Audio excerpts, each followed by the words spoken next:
Thank you for joining us. All right, I'm going to jump in and start with our intro. Welcome everyone to VO Booth Besties. We're here to help working voice actors get your most important questions answered by industry pros who know. Each week we have a new topic and a guest speaker who is an expert on that topic.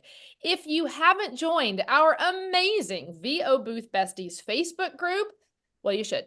We're really fun. Come on over. It's an opportunity to not only build community, but we learn from one another. We inspire one another. You really have the freedom and the safe space to ask questions, whether you're trying to figure out a coach or buying a microphone, or you're further along in your career and you want to connect with some other peers, start accountability groups. The opportunities are endless in there, and we just love our community. So VO Booth Besties Facebook group, come on and join us. And if you've missed any of our previous incredible podcasts, please stop by our website, boothbesties.com. We've got a tab for podcast, which tells you our speaker lineup and also gives you the chance to go listen to all of our previous podcasts. Okay, now without further ado, let's meet our guest. Over to you, JT. Thank you. Agent Suzanne Spaziani is the owner of ASPVO, a boutique voiceover agency based in Asheville, North Carolina. Over the last 15 years, this LA native grew the company out of a small LA marketing group. Her award-winning talent has been heard on Super Bowl commercials, national and regional ad campaigns, movies and documentaries in English, Spanish, and international languages. She's a hands-on owner with a great team who loves advocating for her talent and being her client's go-to agency. When away from the screen, she's on her mountain bike, tennis court, or keeping up with her daughter at college. And side note, because I dig in and try to know more about our guests before we talk to them, you also do metal work and silver smithing. Yeah, that's a whole nother life that I have, and kind of trying to get back into that a little bit as well. But yeah, thanks for noticing. Fun stuff. Yeah, cool. All right. Well, you are in Asheville, Suzanne, and little known fact, I grew up about an hour west of Asheville in Silva. And so that's my little neck of the woods. Yep. Beautiful, beautiful spot. So what brought you to North Carolina?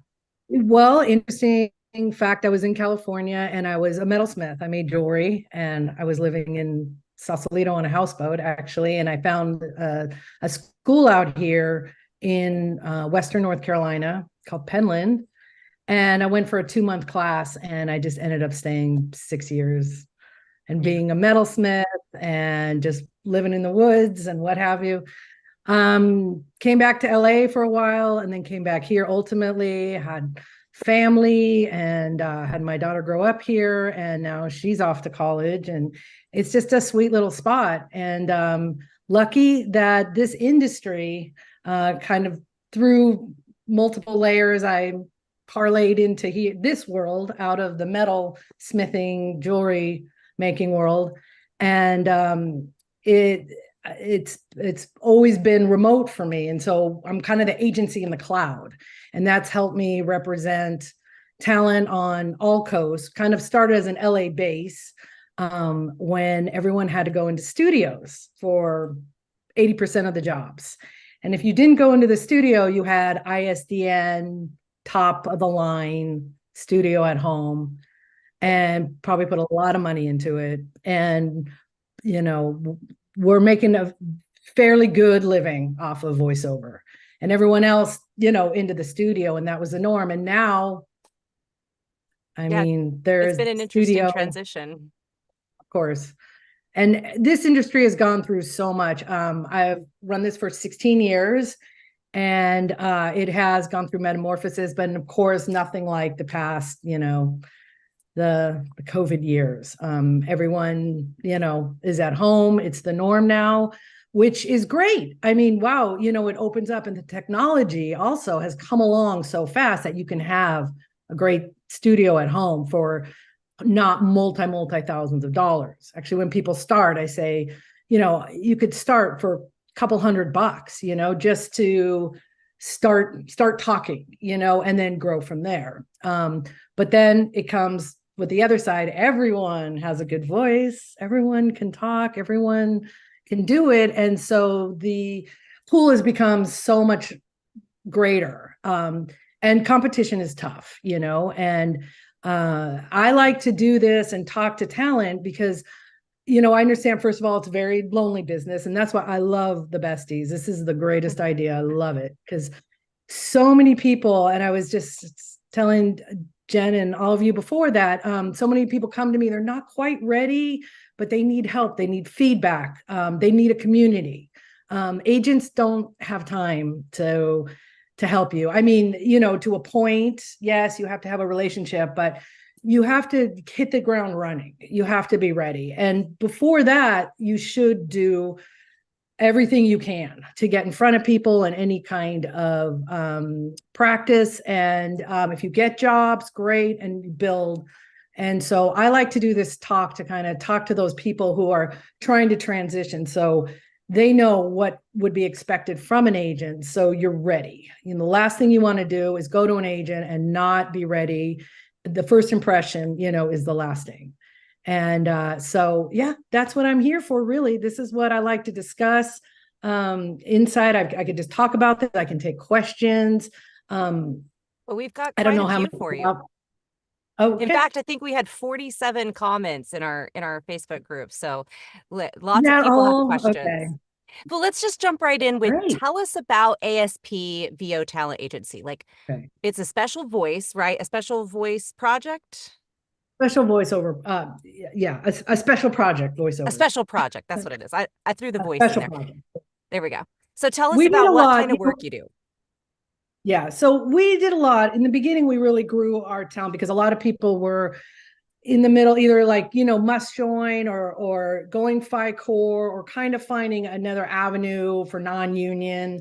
So it kind of started that way. And now it's just grown. Actually last year, we did more union work than non-union. So we're a little unique in the way that we're, I'm in Asheville, I'm on East Coast, but we're not regional, we are national and actually international. And we have, pretty solid roster. And we do English and Spanish, and we do kids, and we have some international languages. And we are a boutique agency. I mean, it was me, pretty much. I worked with a studio out in LA for a while, Garden of Sound. And we would kind of use this when the studio was vital, send the people to the studio, and we would work together and kind of build it. And so I was always kind of in the cloud, I always had talent who were in LA or at home with ISDN studios. And now 16 years later, it's evolved into, kind of an international agency. We're small, I have an agent and accounting and starting to get marketing and that's it. And we've always been trying to be really honest with our talent as much as possible. The industry has changed so much. Everyone's got their line in the sand with rates and use and all these terminologies and stuff. But that's what an agent can really help you with, navigating the changing world, and finding like a compromise now. And with the new technology of OTT, they call it, over the top, which is all the connected television and the apps and the social media. I mean, this has just opened up, whole new facet, which is good news, because with the AI also happening, everyone was so nervous. I mean, eventually, look, we're all going to be replaced. Everyone's going to be replaced. But I do feel after the first, panic, there is still so much voiceover work, and people still want that connection. And I think people realize, like, if they cut out that human aspect of it, then it's just going to go up the chain to them. But we'll see. But right now, there's lots of voiceover work, and it's just a matter of how to get it to navigate it. Yeah. I mean, if I could talk a little bit about what, I mean, you can ask more questions, or, I mean, I just think it's important to understand what an agent is, like expectations. I think in finding an agent, you need to know their expectations, and you should know what their expectations of you are. Is that negotiating? Is that developing you? Is that marketing you? Is how much time do they expect from you? Are you full time? Do you have other agents? Are you going to have conflicts? These are the kind of things that I ask when new people come in, especially now. And again, the world has changed. So back in the day, you might have an agent, a manager, and the manager is out sending your name out, talking you up, but everything goes through the agent. Right. And then it started to be okay to have like two agents, like different coasts or something. And then it was okay to have a regional. And now everyone is everywhere. But you want the right representation, and not the big agencies aren't always the best representation for you. Right. So what sometimes we ask, submit 20, submit 10, submit 3 we've had. So where are you in that agency's list? Is that like a huge famous agency? They have 100 people. You in the top or you in the lower? So what I always just suggest is try to find a smaller agency, that you can be in the mix and start getting experience and booking, Yeah. Well, I want to get a big question out of the way that I think is on everybody's minds these days. And it's deep breath. There's so many people in the voiceover community who are talented. They have worked hard. They've put in the dues. They're booking jobs on their own, but it is nearly impossible for someone who perhaps looks a bit more like everyone else, maybe middle-class white female. We'll use me as an example. I have representation, but it is not easy to get, is what I'm saying. Is it not easy to get? Is it where are my words, guys? In your opinion, is it realistic these days for new talent to expect to get signed if they do not fit in a specific niche or know someone? Because it just seems like when we're talking to people consistently who are saying, I'm sending email after email after email, I'm booking on my own all the time, but I cannot even get a response from an agency. Perfect question. This is exactly what I like to talk about, because it is huge. And I know there's a lot of talent. There's a lot of good talent out there.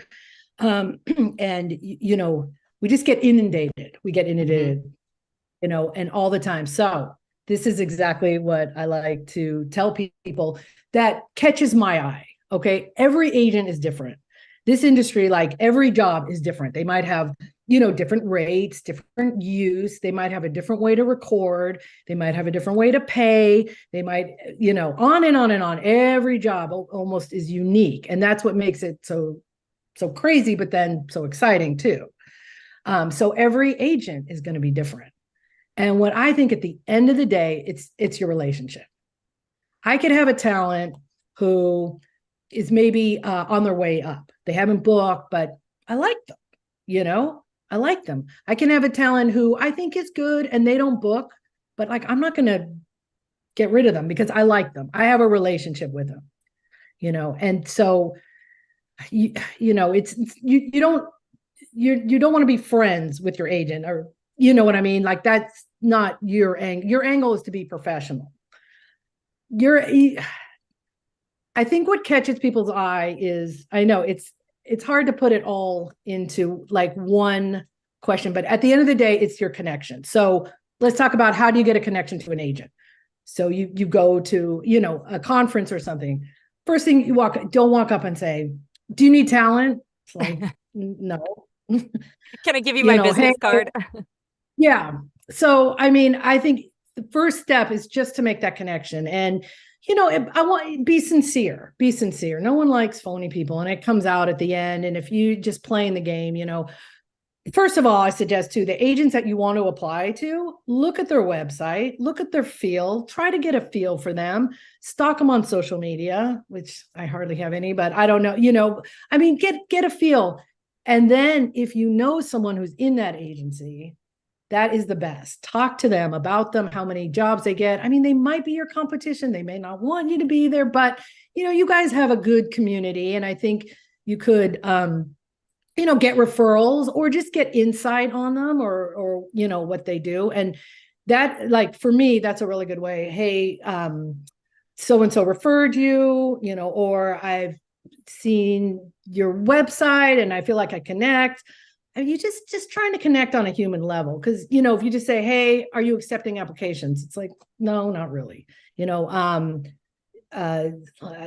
so many, the good examples are like, hello, this is my name and this is where I'm located. And also I have Source Connect.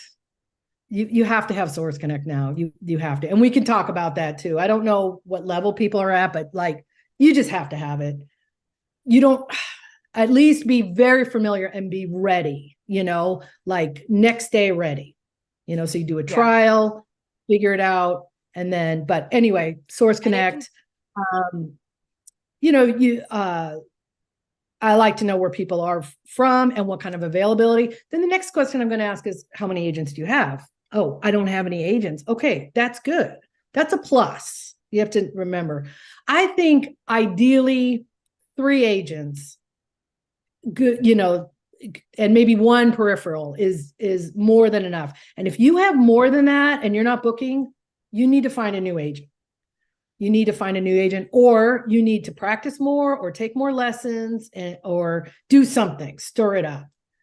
But like I said, you find the agent that's going to help you. Find the agent that, has your back. I mean, this is all about relationship, and both of you have to have your back. And the more the agent feels like you're putting them up front, maybe you have a job. I mean, the best way is you approach, you kind of get to know, you're on their radar or something. Then you say, hey, I have a job. I need someone to negotiate it for you. Can you do it? And I love doing that. And I do it all the time. And I'm excited, and I usually do, if I could get the plus 20, I'll take that, or I'll take 10, which is like half, for non-union is half, and I'll negotiate. And I probably will guarantee I will get you more money. And that's a really good way to get your foot in. I mean, to be honest, right? Yeah. I'm sorry. It's just, I don't know if it sounds.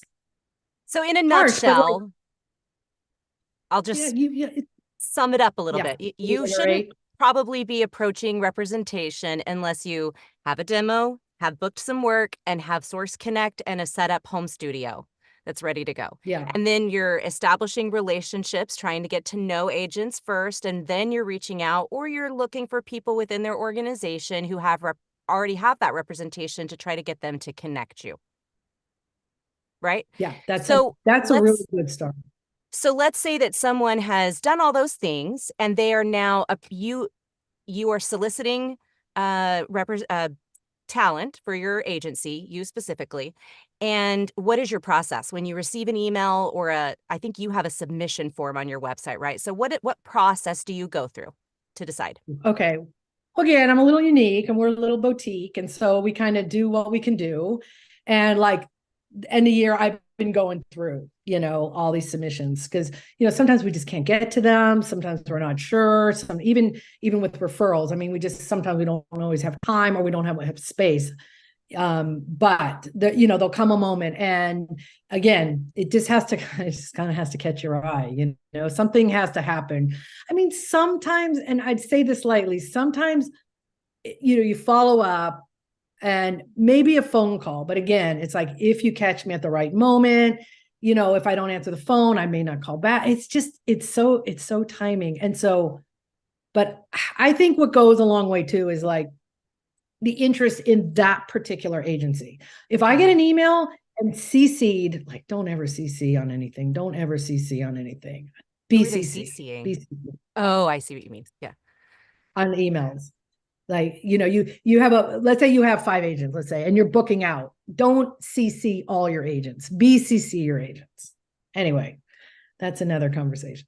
But if I get an email and it's either to whom it may concern, dear madam, very impersonal, like doesn't say anything connecting, or it's CC'd all the agents, the list from wherever you get the list, VO resource, and they're all there. And that's like, oh, great, delete, like right away. Don't even look, because they don't know me. Why do they want to be with me?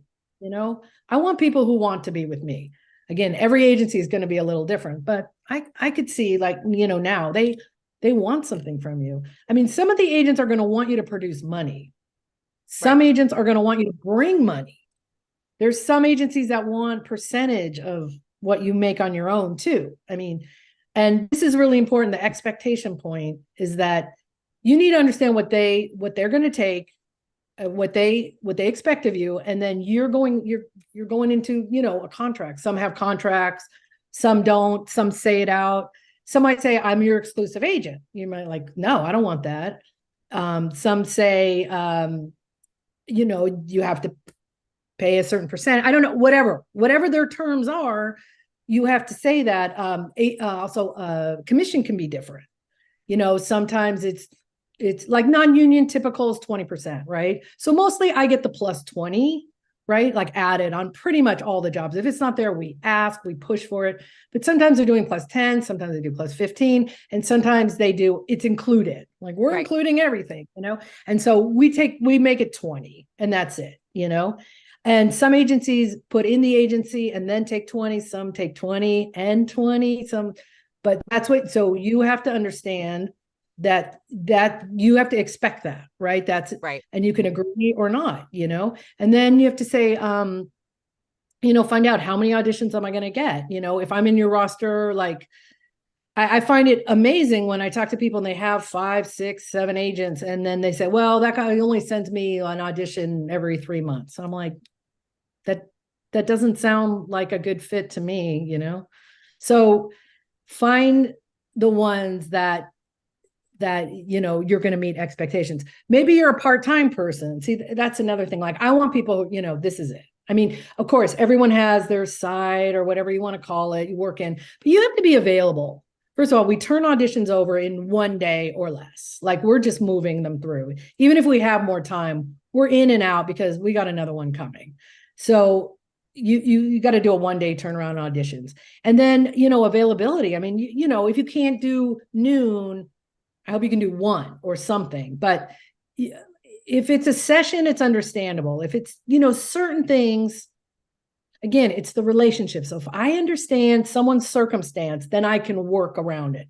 If they're not telling me everything, or if they're like trying to make it work, but not being forthright, but they really work a 40-hour job, like it makes, it makes us both look bad. And I can't help him because I don't understand.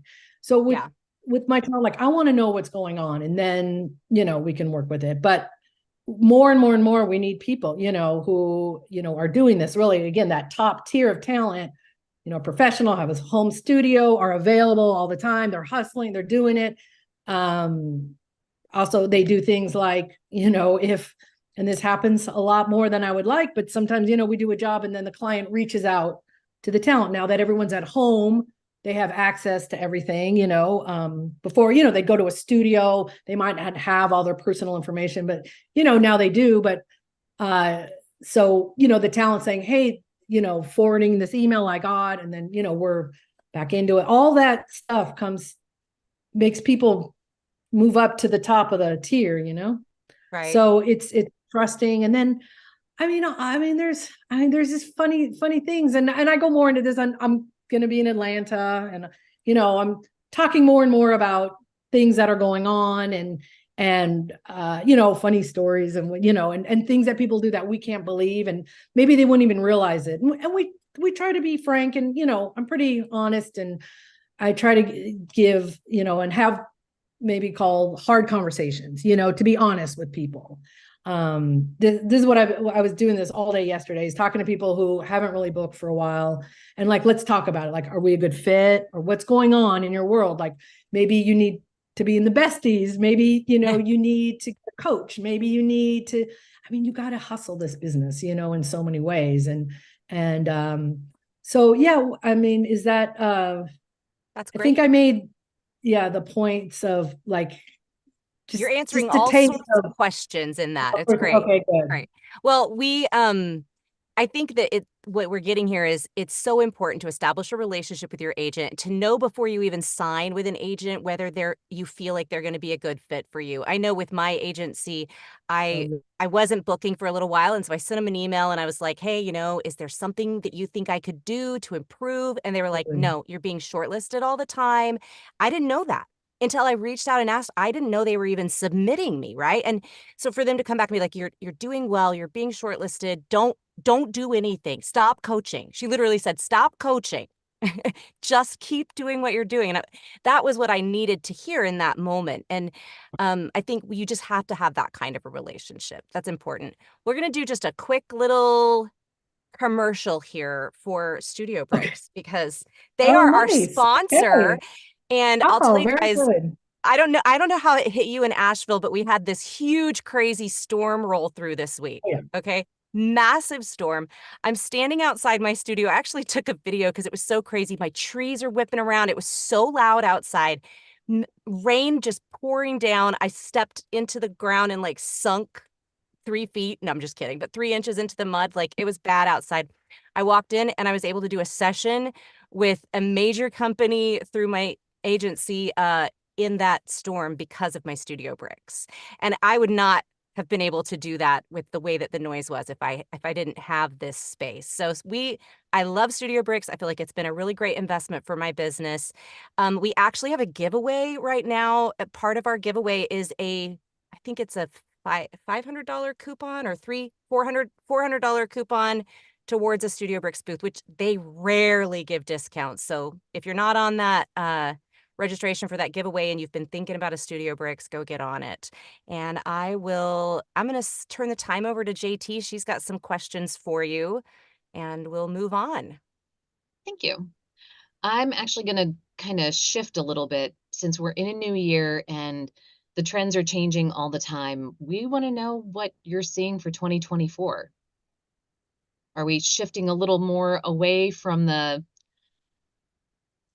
Well, three of us all fit into the well, me yeah. more than the other two. The middle-aged white woman sound is a little less popular these days. Are we swinging back? Where are we going? Yeah. Okay. Yeah, really good question and really honest question. It's hard. Everyone tiptoes around it, but obviously they wanted to expand and diversity and it's great and just mixing it up and everything, but I do feel like it's leveling out a little bit now. That's it. It kind of went from that to that. And now I think it is.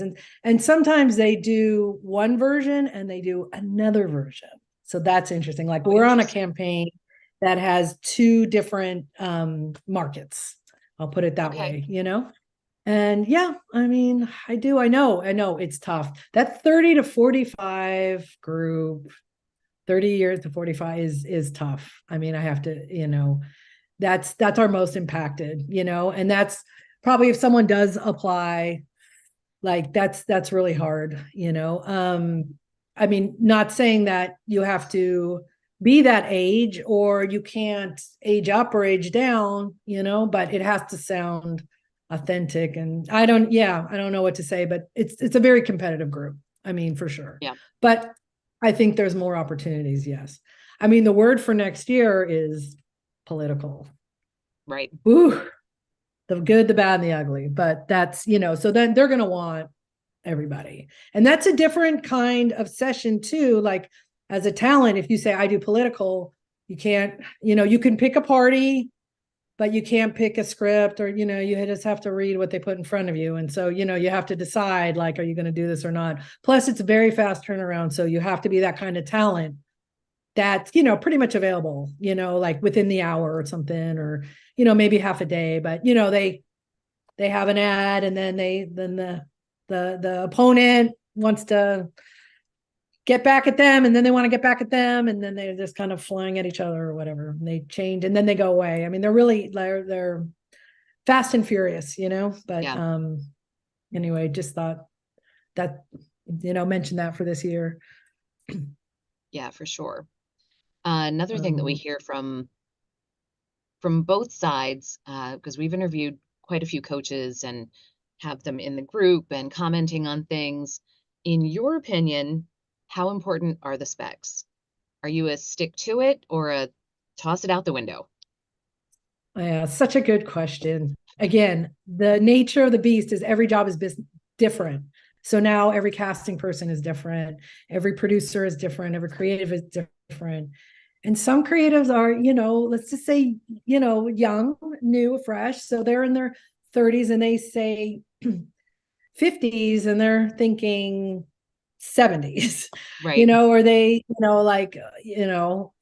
that's old, and so I think at the end of the day, and this is a good point too, like when I listen to auditions, and what we generally do is it's clean audio and it's believable.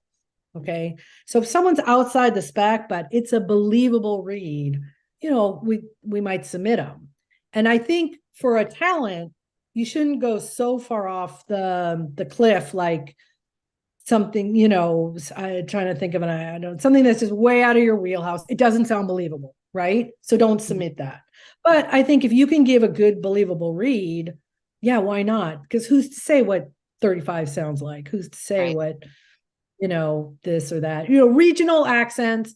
And now this, of course, and to your point from before, is ethnically, people could sound different. They could sound in a different, and now it's getting a little, it's getting a little gray or really not, or do you know what I mean? Like, Yeah. so, but it's it's touchy, but so again, you just have to with either what's said, like even they're saying they want authentic British. You know what I mean? Like we have talent who can do an amazing British accent that aren't, native.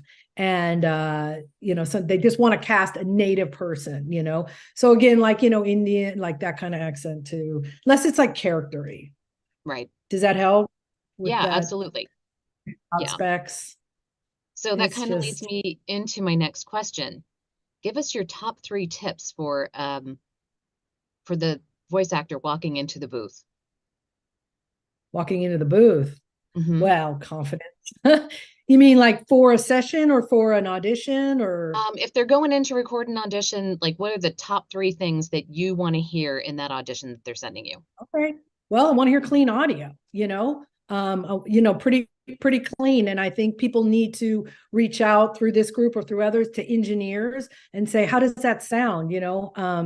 And any tips on that? And just, get that all dialed in, don't just record in your bathroom on your iPhone. I mean, obviously I'd hope anyone here is like way past that, because I do think too, you can start with, lower end mic. You don't need a 5,000 Neumann to start off, you need to upgrade, but especially for auditions. And now saying with an agency, you really have to be booth ready. You want to get a mic that is good enough for broadcast quality, Rode and this and that. Again, something that would be good to get with an engineer or specialist or someone, do a session. There's all sorts of resources for that, and and get ready for that. So the answer is the first is that the quality is good, right?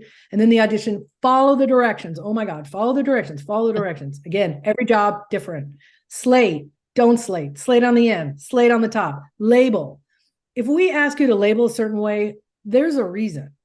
We were asked to probably label that, or it works with our system, or there's things like we're going to upload to a client system, and if it's not underscored, it won't upload. So now we have to label. So when we're going through and maybe we have to pare down and we have to change someone's label, or we have to tell them, no, they said 2 takes, not 1, or they said you missed a word, which we will do. And that's okay. That's part of our job. Like we go through the auditions. And if there's something you missed, we're going to come back to you. But if we have to come back to you every time, or that's, or it's just not done rightly, or we have to relabel, again, that puts you kind of down on the priority list just at some point. There's we fix a lot. We're here to help you. But so that would be number 2. Number 3, I mean, good solid read. That's believable. And, and who's to say that's subjective, right? But to our ears, is competitive, right? So I think that's a word I've been using a lot. Like when people come in and they have a demo, and their demo could be very good, because, you know, demos get produced and they can be very good. We're not taking anyone off their demo. We're going to hear auditions. Demo is first step. Okay. Then auditions.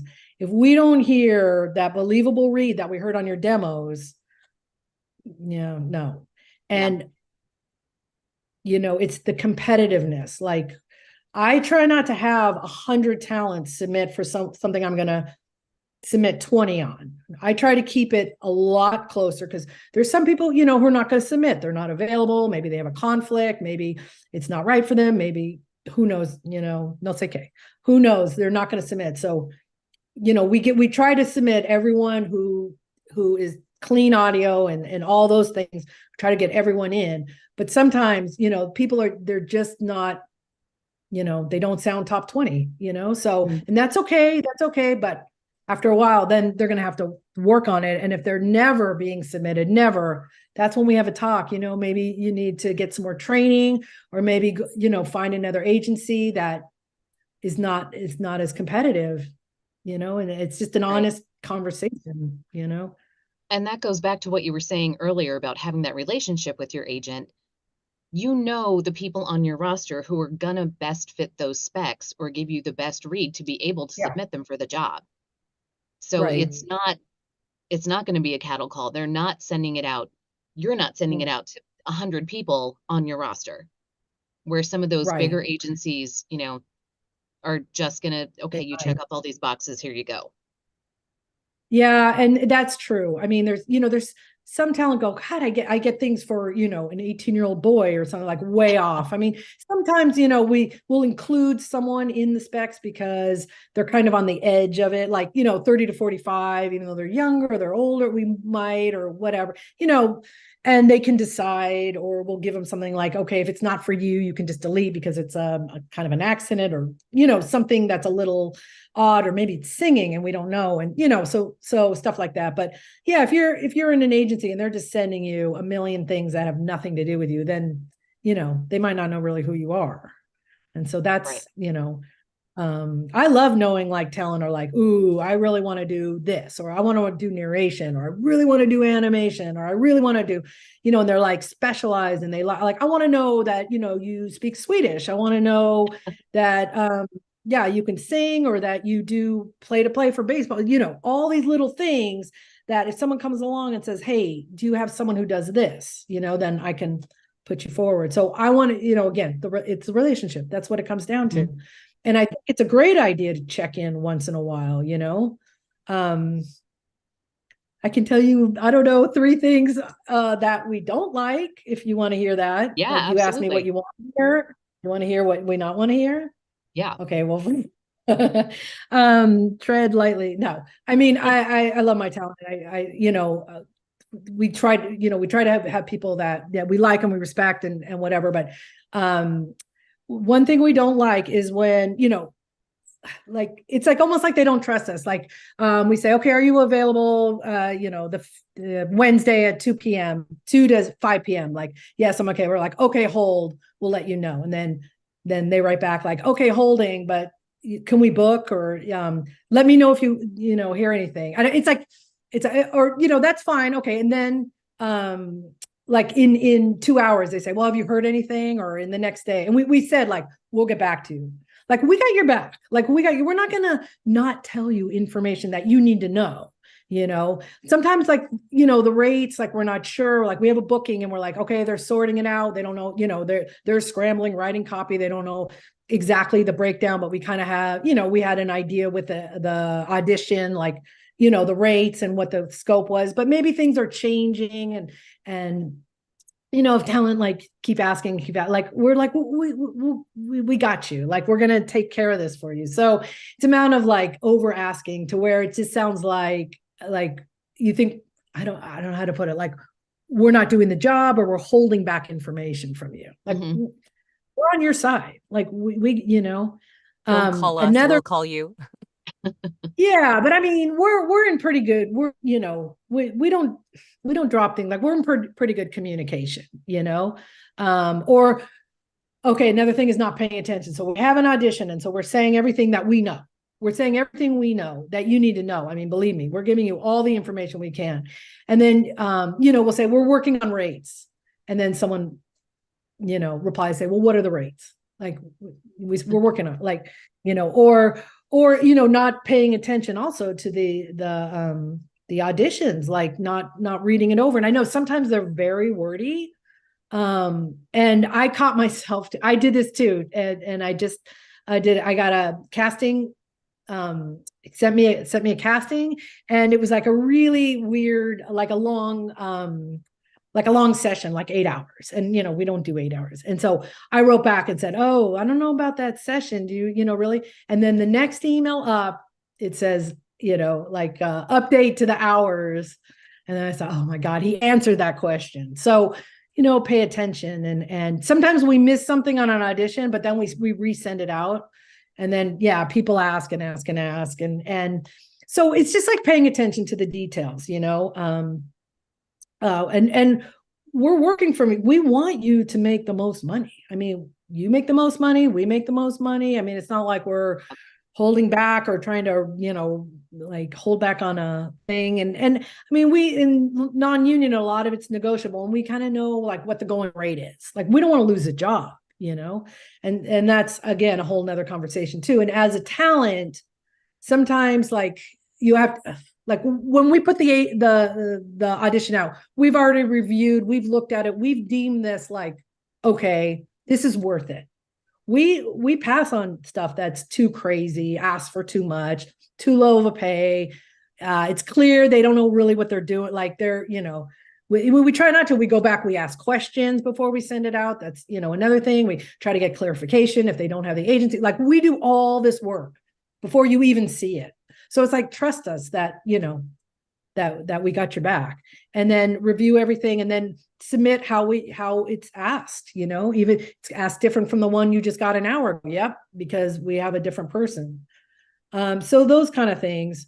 Payments are tough, like, especially with non-union, like, we're in charge of payments. And believe me, I have a whole machine going on behind the scenes, because every job pays differently. Every job, and, they have different times and terms. And like, we want to get paid right away, but, we're net 30. We're happy with 30 days.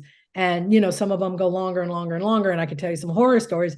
We don't give up on it, but, every job is different. So like, also know, like, you can ask a question like, hey, where's that payment? But not like, this is ridiculous, I've been waiting. It's like, yeah, we're with you. And we have 57 emails that we've been going back and forth. And I try to let the talent know too, like, hey, we're working on it. Cause of course, like, but I have people who get, in the past, who have got very upset. And it's like, do you think I'm holding it back from you? Like, do you think, and it's just amazing. So again, that relationship, that trust, knowing the expectation. Am I going to get paid in 30 days? Some agencies will pay the talent.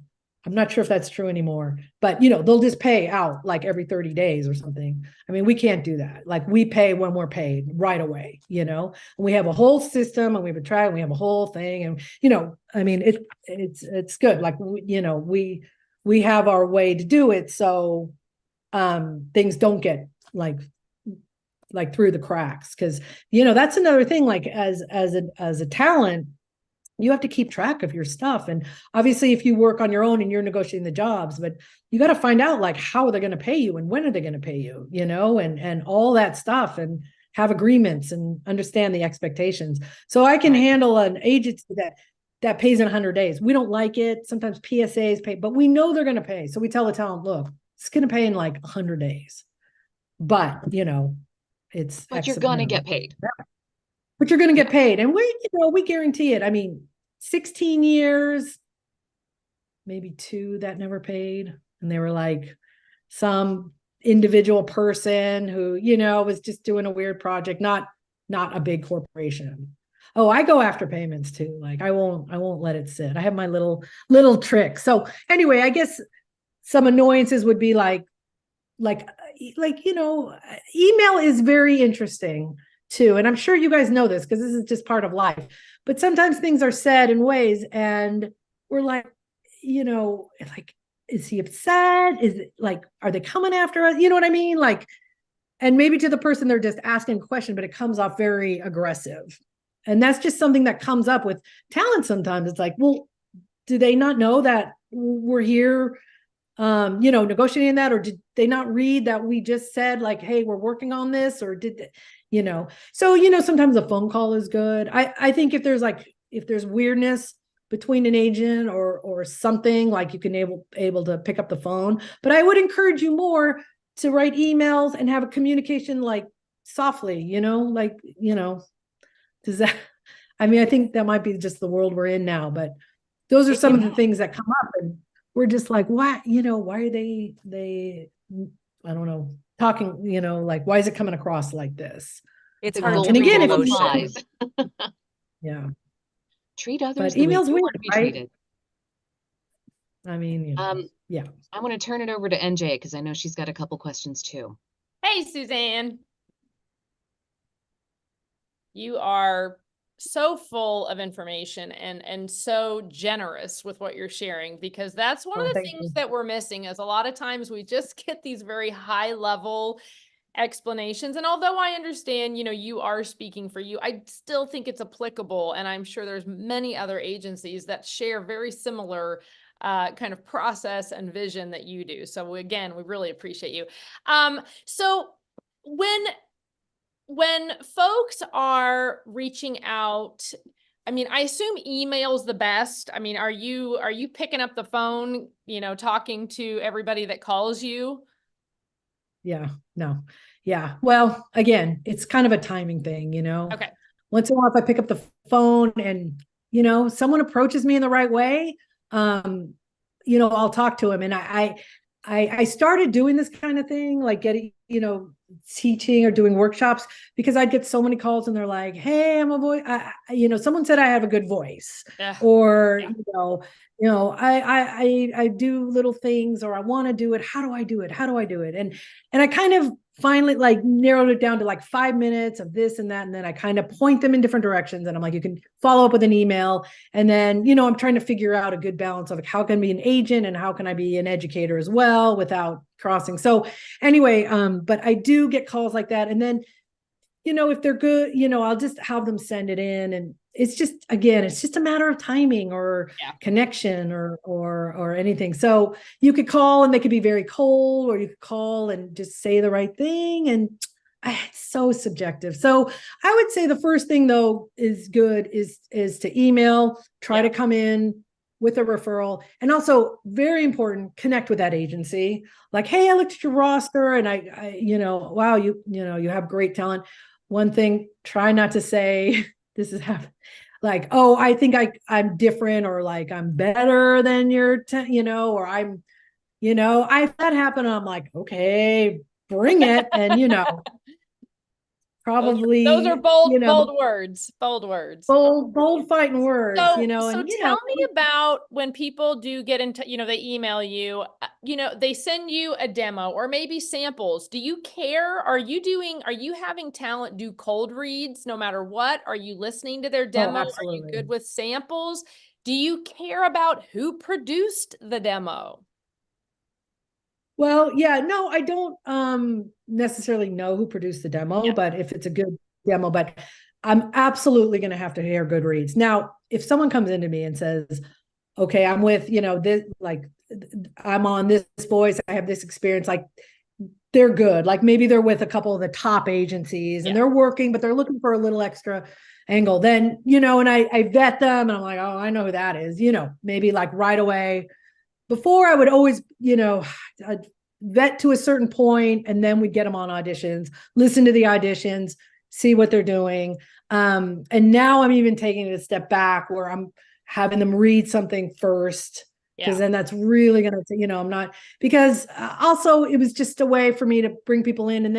And then if they didn't shine out or stand out, like I would forget about them. And then again, that communication, like I want to be clear with someone, like, hey, you're at this place, and I don't have to say no, but maybe no right now, and work on this and that, whatever. Or we don't have room for you. A lot of times they'll say, oh, we have too many in your specs, and that's probably true, but probably you're not again, like, as competitive. I mean, that's the best way to put it, Yeah. I mean, Well, and they already have. I think you are really hitting on something that collectively as an industry we're saying, but I don't know that everyone's necessarily listening, and nor do they have to. Everyone can have a dream and shoot for the stars. But this industry is competitive. I mean, there is a reason there's, a pool here, and then there's a smaller pool here doing other work. And I think that reality is something you are saying. And sometimes it just connects in a different way with people. But when you even sign on to a casting site, or like you said, even if, you get on your roster and you've been in the business a few years, great, and you think you're great, but you may be competing alongside decades-long actors, and that's just a reality. That competitiveness, you having to show up with the good demo, with the ability to act, with the ability to improv, with the ability to storytell. I mean, these are not just off-the-cuff things you do and become successful. Yeah, exactly. And I mean, some people do get a little luckier than ever, but I mean, but think about it like any of the arts is like that. I mean, yes, professional tennis, like 1% they're making the real money. Right. But like, I forgot what it is, 5% make a living. I mean, they have to hustle. So, I mean, actors, on camera, at least voiceover, it takes a lot of the on camera, plus you don't have to work 8-10 hours. I always know when we get producers who do on camera stuff, because they're like, yeah, the session's 8 hours. I'm like, okay, you mean an hour? Yeah, not it. You mean an hour, right? And then, half an hour pad. One of the things that's important to me, and that is social media. I am curious from an agent's perspective, does that play a role at all for you? Well, when you're like, should I sign them? No, it's so hard now, because do you have a professional social? Do you have your personality social? I feel like you really need to. Like, that's what I'm a little resistant. I'm a little old school. I kind of like it, and then it's like a lot of work, and it's a lot of like, it's not so much B2B. So, I can reach out to do stuff like this is cool. But then do you want to see like my, birthday party for my kid? Like, so I think it's good to have a professional Instagram and maybe show some personality, but not show, anything. I mean, it's obvious you're not posting, crazy things. And also right now, I mean, it's sensitive. Do you want people to know your politics? Do you want people to know where you live? I don't, so I almost feel like, and more than I do. I know you're like more, but I feel like if I'm looking at something, okay, like we looked at someone the other day, because I do look at people's websites, and I like to see that. And I like to see them really clean, and I like to see who they list, on like as a representation or not, or where are they going to list me? That's also moving you up on the list right now with me. If you start booking, we have a good relationship, you're putting us on the website. Okay. But, I just want to kind of get that feel, and everyone has personality, and everyone has family, and everyone has a story. Right. Yeah. So like, Jen, I love all your social media. Like I can tell you're out there, you're working hard, you have a passion, and you have a life, you've got your personality, you seem like a good person. That's good. That's a good example. The other day we looked at someone, and it was a guy, and it was like, he had his shirt off, we're like, really? Like, is this, well, he wasn't at the beach, it was like, it was like, I don't know. I don't need to judge you, but, and then, I mean, let's just face it. If, politics, religion, worldly issues, blah, blah, blah, stuff I don't want to go to. Yeah. If it's on your site, especially if you're doing political stuff, like, I think they're the ones. Oh, I have a great example. So I have a talent. I really like her and everything. And I've had her for years. And I mean, she's had her moments and not and whatever and everything. But her Instagram, she's like Hoochie Mama. And I'm like, what? She's got all these, like hang it, and I'm just like, well, so she does a lot of political ads. And I'm just like, you know what? Like if it was, or she does PSAs and stuff. And that's what I think you need to be mindful. So maybe you have your hoochie mama under hoochie mama 1, 2, 3, 4, and you have your professional, like, look at the beautiful sunset today. And you make a really great point. I've heard the word relationship about 1,000 times in this hour. Wow. And I think that is actually something really great to kind of put, the gold star on, is that not only is it a relationship this way, but you're right. When I go on social media, if people affiliate me with ASP VO agency, and you're right, and I'm being what might be perceived as inappropriate, that could be a reflection of, there's a connection there, Judgment. Yeah.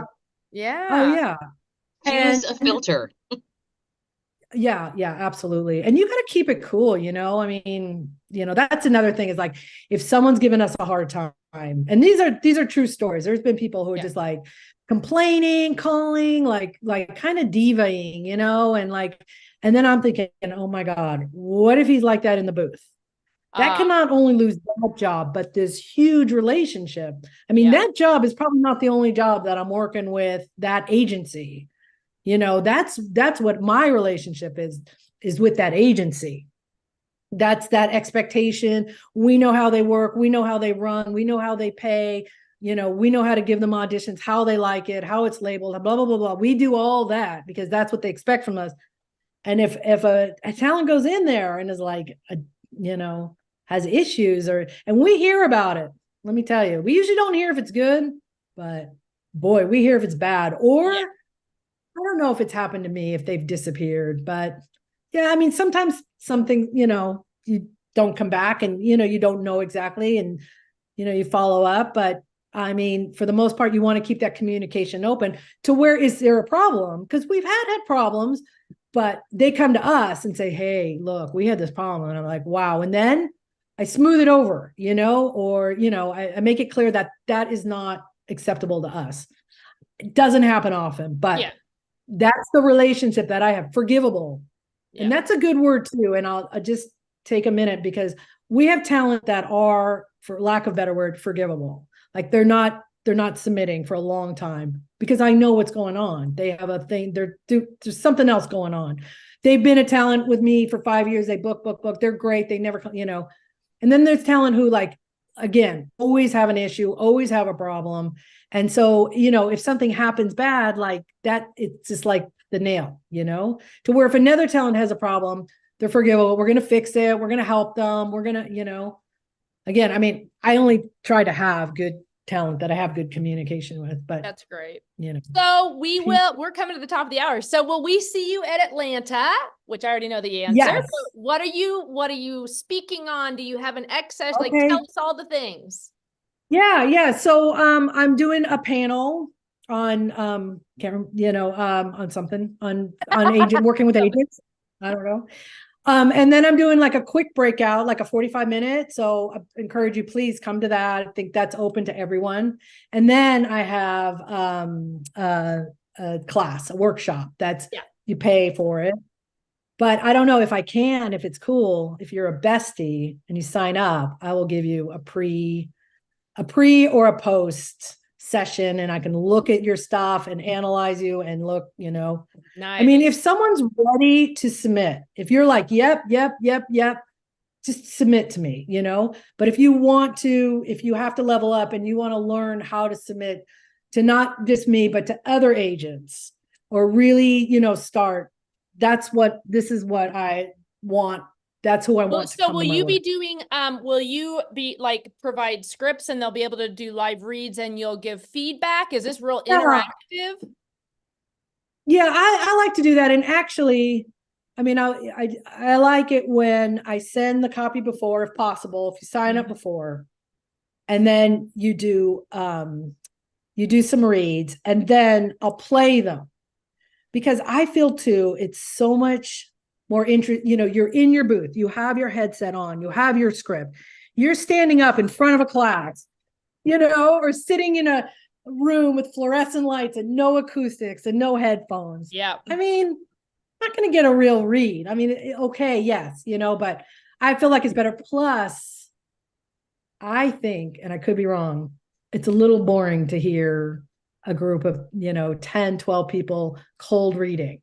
Yeah. Now, it's great to hear the reads and get the feedback, but so to your answer, yes.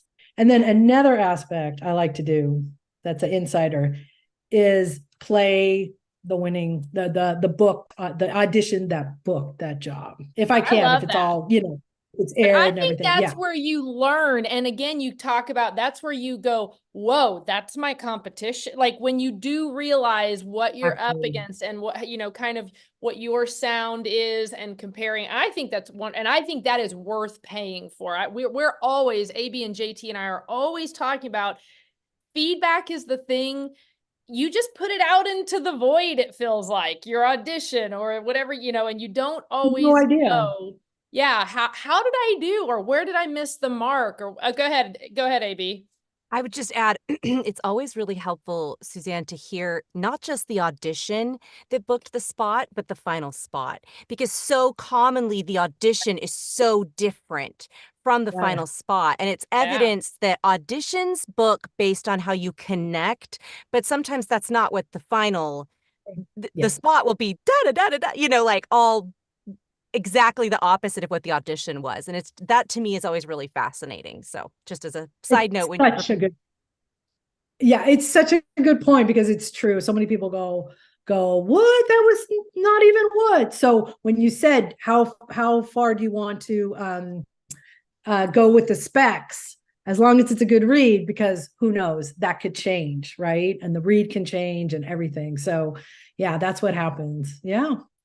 All Cool. right. Well, we have made it to the end. AB, you want to jump over? I do. I have one last question for you, because I think this is important for you. Currently, you do not want to be spammed with 200 submissions on your site, right? You're only accepting submissions with referrals currently, correct?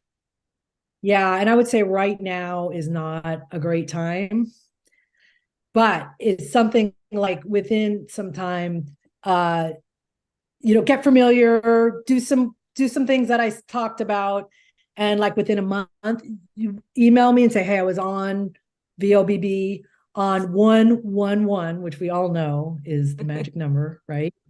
And I'm doing this, I'm doing that, connect with me. Like, okay, that's awesome. If you're in Atlanta, come up and say hi. I was there for the besties. You're awesome, you're amazing, and just changed my life. And now my whole world is rocking, or whatever you want to say. Come to that class and the open class. And if you come to the class, then I try to really, really push you.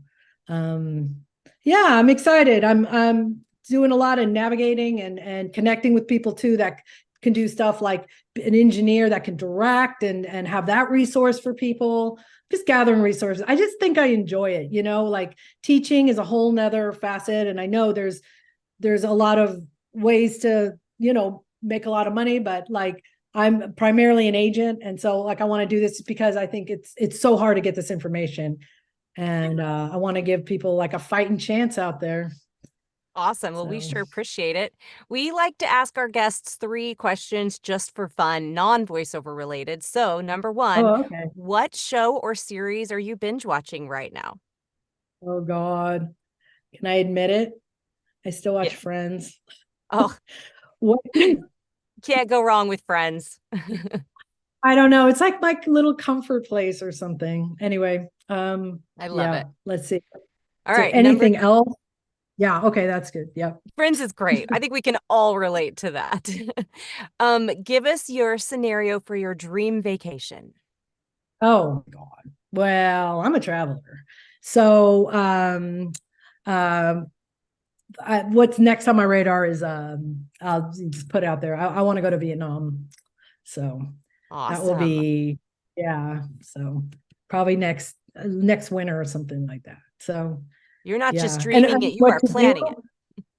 Yeah, my dream vacation is to bike ride. I like doing the rails to trails, so going on a 3 to 5 day bike ride and glamping, or B&B in it, and that's right. That's my dream vacation. That sounds fabulous. All right, last question. What is your go-to shower singing song? Oh my God. Oh, gosh, so much pressure. Oh, I don't know. Let's see. Um, We won't make you sing it right now. We just want to. I know. I'm trying to think of. Do you hear that? That's my ringtone. That's my go-to. We I can't have hear my it. What is phone it? on. You can't hear it? Oh, so fun. Oh, it's the telephone song. You keep me hanging on. Oh, don't sing. You keep me hanging on the telephone. So I that's a love it. good question. Yeah. Next time I sing, I'm gonna note down what I sing. Probably some good old rock and roll, old school. Love it. So Love it. maybe Well, David Bowie. thank you. Thank you so much, Suzanne. JT, you want to take us out? All right. A huge thank you to everybody who joined us live today. If you're listening to our podcast, feel free to join us live on YouTube every Thursday at 10 Pacific, 1 Eastern. And meantime, please be sure to connect with each of us on LinkedIn, join the VO Booth Besties Facebook group. And if you missed a live episode, you can catch the recording later on our website, boothbesties.com, or anywhere you find your favorite podcasts like Apple or Spotify. We're on all of them. We would love it if you would hop on any platform and please leave us a review. Those reviews help us reach other voice actors who are looking for great VO content. And don't forget to like and subscribe. Join us next week when we have Chipper Watcott talking about tackling entrepreneurship as a creative using a complete project management system. Thank you all for being here and have a great rest of your day. Nice. Thank you.